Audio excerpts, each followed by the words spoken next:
사우스 오미크론 변이 BA2가 미국의 우세종으로 올라섰습니다. 특히 미 북동부 지역에 큰 영향을 미치고 있는 것으로 나타났습니다. 이민 서비스국이 팬데믹 기간 중 심화된 이민 서류의 적재 해소를 위한 구체적인 방안을 내놨습니다. 지난 주말 뉴욕퀸즈의 한 60대 한인 여성이 한민족 강도에게 흉기 공격을 당했습니다. 특공야구 FDA가 50세 이상 성인을 대상으로 2차 부스샷을 승인했습니다. 조 바이든 대통령이 새 예산안에 포함된 대학생 학자금 무상 보조 프로그램의 최고액을 대폭 인상시켰습니다.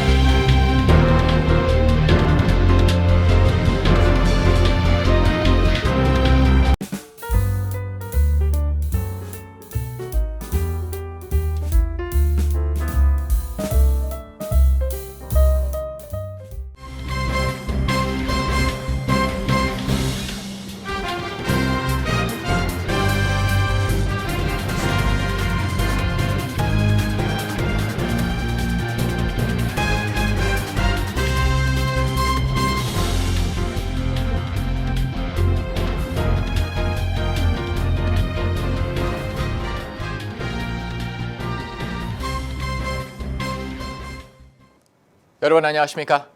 KBTV 뉴스9 이창환입니다. 사우스 오미크론으로 불리며 기존 코로나19 오미크론 변이보다 전염성이 더 강한 BA2가 미국의 우세종으로 올라섰습니다. 오미크론 때도 가장 크게 타격을 입었던 북동부 지역이 오미크론 하위 변이에도 가장 큰 영향을 받고 있습니다. 첫 번째 소식 전상희 기자가 전합니다. 질병통제예방센터는 지난주 기준 신규 코로나19 확진자 가운데 스텔스 BA2 변이 감염자의 비중이 54.9%로 추정됐다고 발표했습니다. BA2의 비중은 오미크론 유행이 한창이던 지난 1월 9일에서 15일에는 0.2%에 그친 것으로 추정됐지만 3월 6일에서 12일에는 27.8%, 3월 13일에서 19일에는 39%로 올라선 데 이어 이번에 50%를 넘겼습니다. 특히 북동부 지역이 하위 변이의 영향을 가장 크게 받고 있는 것으로 나타났습니다. 뉴욕, 뉴저지주와 뉴잉글랜드에서는 BA2의 비중이 70%를 넘겼습니다. 반면 남부와 로키 산맥 주변의 산악주에서는 3분의 1을 약간 웃도는 수준으로 미국에서 BA2의 비중이 가장 낮았습니다. 그러나 이런 확산 속에서도 미국의 전체 신규 확진자는 정체 양상을 보이고 있습니다. 뉴욕타임즈의 데이터에 따르면 어제 기준 미국의 7일 하루 평균 신규 코로나19 확진자는 29,157명으로 2주 전보다 11% 감소했습니다. 지난 17일 하루 신규 확진자가 33,300여 명대로 떨어진 이후 줄곧 29,000에서 3만 명 수준을 유지하고 있습니다. 미국에서 신규 확진자가 3만 명대에 그친 것은 델타 변이로 인한 확산이 일어나기 전인 지난해 7월 후 처음입니다. 또 7일간의 하루 평균 사망자도 753명으로 2주 전보다 40% 감소하면서 지난해 8월 중순 이후 가장 낮은 수준으로 떨어졌습니다. 오미크론 변이로 인한 유행이 시작되기 이전 수준으로 돌아간 것입니다. 앤서니 파우치 국립앨러지 전염병 연구소 소장은 BA2로 인한 미국 내 확진자가 다소 증가할 수는 있지만 폭증세는 없을 것이라며 하위 변이 대응을 위한 규제 조치 재도입은 필요하지 않다고 진단했습니다. 그러나 일부 보건 전문가들은 미국의 모든 주정부가 실내 마스크 착용 의무화 조치를 해제하는 등 방역 규제가 대거 완화된 환경이 BA2의 확산과 결합하면서 유럽 일부 국가나 아시아처럼 또 다른 유행이 닥칠 수 있다는 우려도 제기하고 있습니다. KBTV 뉴스 전상입니다. 이민 서비스국이 코로나19 팬데믹 기간 중 심화된 적체 해소를 위한 조치를 본격화하기로 했습니다. 자세한 소식 김은지 기자가 전합니다. 29일 우르자드 이민서비스국 국장은 청원이나 신청별 처리 시한을 설정하는 등의 구체적인 개선 방안을 발표했습니다. 2021년 12월 말 현재 가족이민청원 I-130은 150만 건, 취업이민청원 I-140 76만 건, 노동허가신청 I-765 148만 건이 계류 중입니다. 적체 서류 규모는 총 440만 건에 달해 팬데믹 이전 220만 건의 2배에 달합니다. 특히 최장 20개월까지 소요되는 등의 노동허가 지연으로 인한 구제를 확대하고 청원 및 신청별 처리 기간을 구체화하는 방안이 담겼습니다. 추가 비용을 내고 처리 기간을 단축하는 프리미엄 수속도 확대합니다. 누적된 적체를 해소하기 위해 청원 신청별 목표 처리 기간을 설정했습니다. 공개된 목표 처리 기간은 취업이민청원 I-140과 취업비자 신청 I-129의 속성 심사는 2주, 일반 취업비자 신청 I-129 2개월, 노동허가 신청 I-765, 여행허가서 I-131 3개월, 신분 조정 신청 I-485, 가족이민청원 I-130, 취업이민청원 I-140, 영주권 갱신 I-90, 시민권 신청 N-400 등이 6개월 등입니다. 현재 일부 청원에만 제공되는 신속 심사 제도를 비이민신분 변경 신청 I-539, 노동허가 신청 I-765, 취업이민청원 140 등으로 확대하기로 했습니다. 이 조치는 이번 회계연도부터 시행되며 취업이민 1순위, 즉 글로벌 기업 간부와 세계적인 특기자와 2순위, NIW부터 단계적으로 도입됩니다. 특히 문제가 되고 있는 노동허가 신규 발급 또는 갱신 지연에 따른 구제를 강화합니다. 기존 노동허가증 EAD의 유효기간을 연장하고 보건 등 특정 직군의 신속 갱신 절차를 도입하기로 했습니다. 확정되지는 않았지만 신청서 제출 후 기존 취업 허가를 유지하도록 하는 방안도 검토 중입니다. 한편 2022-2023 회계연도 전문직 취업비자 H-1B에 대한 신청 접수가 다음 달 1일부터 시작됩니다. 29일 이민서비스국은 온라인 사전 등록자에 대한 무작위 추첨을 실시해 취업비자 신청 대상자 선정을 마치고 선정된 등록자에게 통보했다고 전했습니다. 통보를 받은 신청자들은 오는 4월 1일부터 I-129를 제출할 수 있습니다. 제출 기간은 90일간으로 반드시 우편으로 제출해야 합니다. 또 청원이 승인되면 회계연도가 시작되는 오는 10월 1일부터 비자가 유효하게 됩니다. KBTV 뉴스 김은지입니다. 지난 주말 뉴욕 퀸즈의 엘머스 지역에서 60대 한인 여성이 3인조 대강도에게 강도를 당하고 흉기에 찔린 사건이 발생했습니다. 김은지 기자가 전합니다. 주요 외신 보도에 따르면 61세 한인 여성은 지난 26일 밤 9시쯤 엘름허스트 백스터 애비뉴에 있는 루이스 피자 가게 앞에서 식료품 카트를 밀고 걸어가다가 3인조 강도에게 공격을 받았습니다. ABC 뉴스는 피해자인 한인 여성이 카메라 앞에 나서길 원치 않았다면서 단지 이 여성은 누군가 뒤에서 갑자기 밀어 바닥에 부딪히고 가방을 빼앗긴 뒤 흉기에 찔린 것을 기억하고 있다고 전했습니다. CBS 뉴스는 피해 여성이 희첸 씨라고 보도했습니다. 또 피해 한인 여성이 강도를 당할 때 비명을 지르자 바로 앞 피자 가게 주인과 그의 아들이 뛰어나와 이들 강도와 몸싸움을 벌이다가 큰 부상을 입어 병원에서 치료 중입니다. 관할 백식 경찰서는 피자 가게 주인과 아들이 이 과정에서 그들도 칼에 찔렸지만 현재 안정적인 상태로 회복 중이라고 전했습니다. 용의자들과 몸싸움을 벌이는 과정에서 가게 주인은 등을 9번이나 찔렸고 주인의 아들 역시 칼에 찔려 중상을 입었습니다. 부상을 입은 피자 가게 주인 아들은 CBS와의 인터뷰에서 강도들은 힘없고 자기 자신을 보호할 수 없는 귀가 중인 아시안 여성을 찌르고 나와 아버지도 찔렀다면서 그들은 겁쟁이다. 우리는 맞서 싸울 것이라고 말했습니다. 한편 29일 현재 용의자 가운데 2명인 30세 로버트 웩과 18세 슈프림 구딩은 붙잡혔으나 세 번째 용의자는 아직 검거하지 못했습니다. KBTV 뉴스 김은지입니다. 식품의약국 FDA가 50세 이상 성인을 대상으로 코로나19 백신 4차 접종, 즉 2차 부스트샷을 승인했습니다. 스텔스 오미크론이 석 달 만에 우세종으로 올라서는 등 재확산이 우려되고 또 다른 변이의 출현 가능성도 커지면서 추가 감염 위험을 낮출 필요성이 있다는 판단이 따른 것입니다. 전장희 기자입니다. FDA의 이번 결정에 따라 3차 접종일로부터 최소 4개월이 지난 50세 이상은 2차 부스터샷을 맞을 수 있습니다.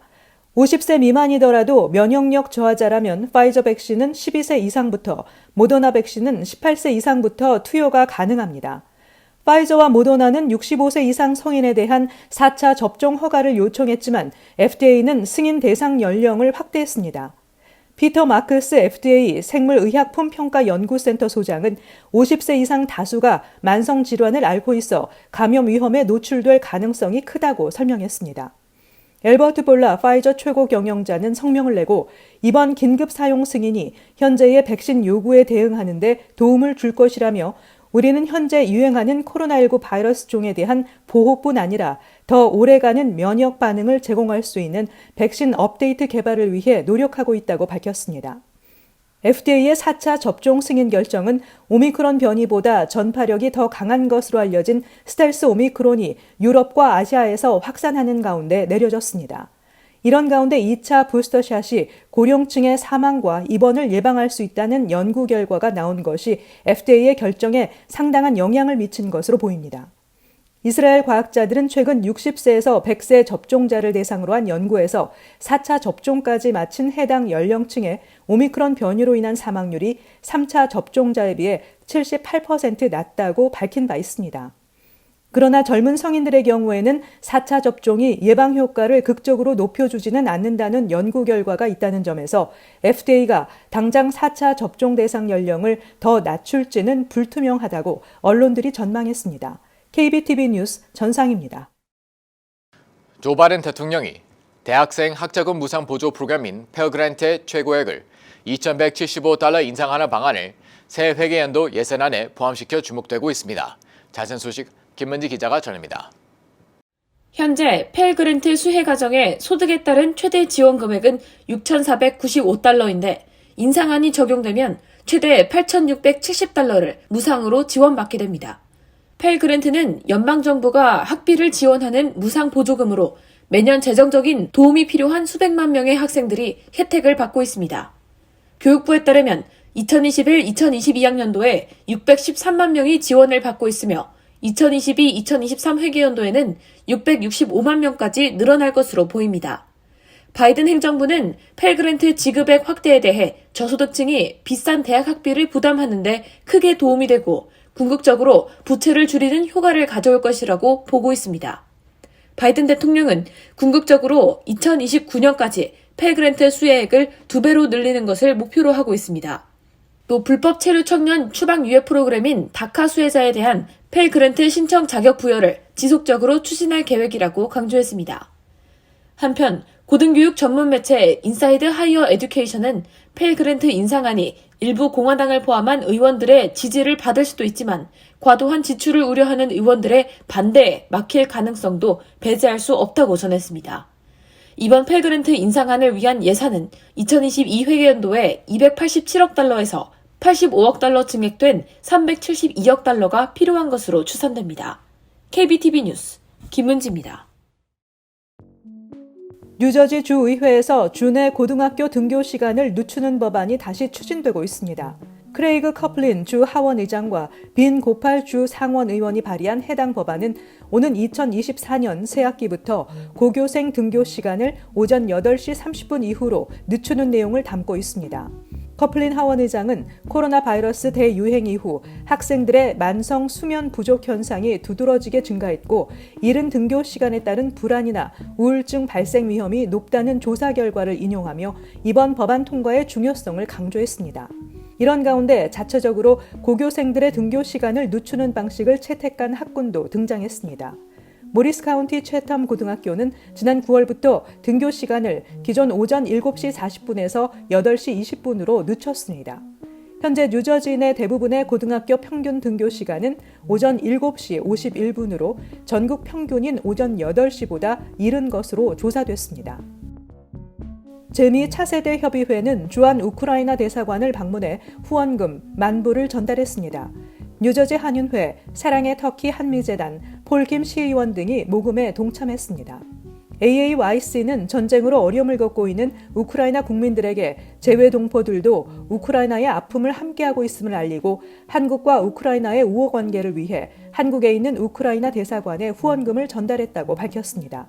대사관으로 전달된 후원금과 물품들은 폴란드, 우크라이나 대사관으로 보내져 우크라이나로 전달됩니다.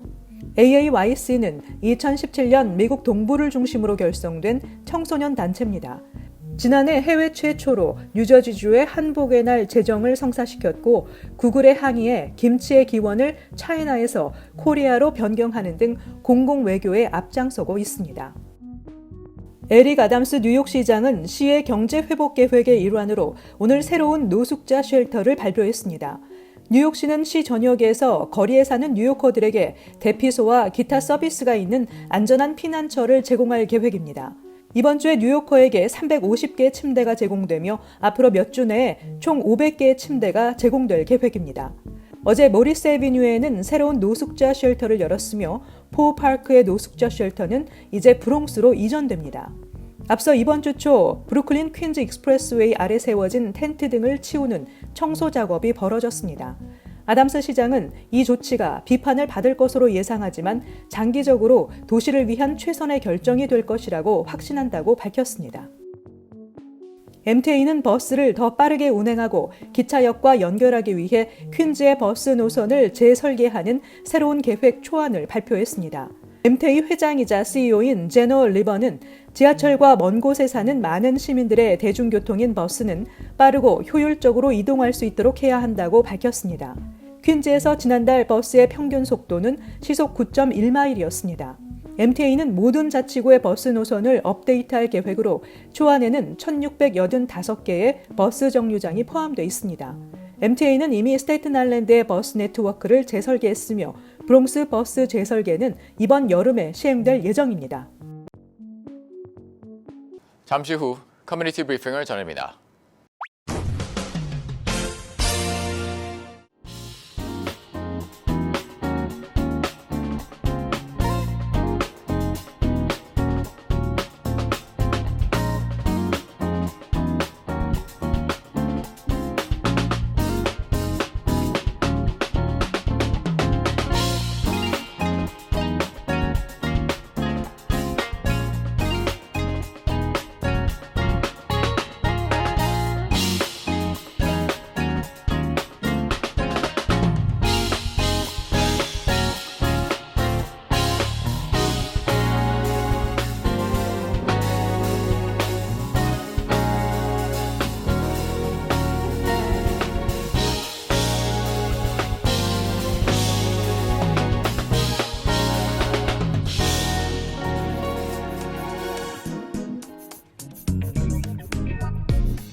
이어서 환율과 증시 전해드립니다.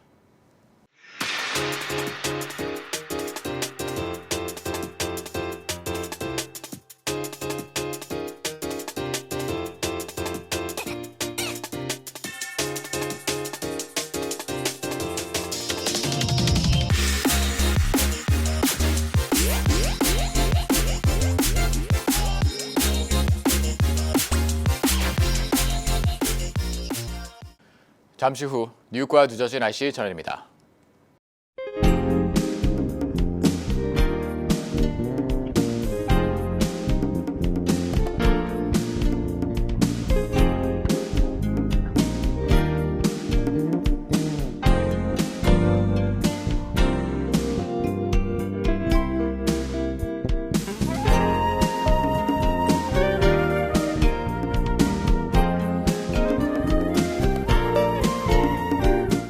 KBTV 뉴스 9 마칩니다. 오늘도 시청해 주셔서 감사합니다. 편안한 밤 보내시기 바랍니다.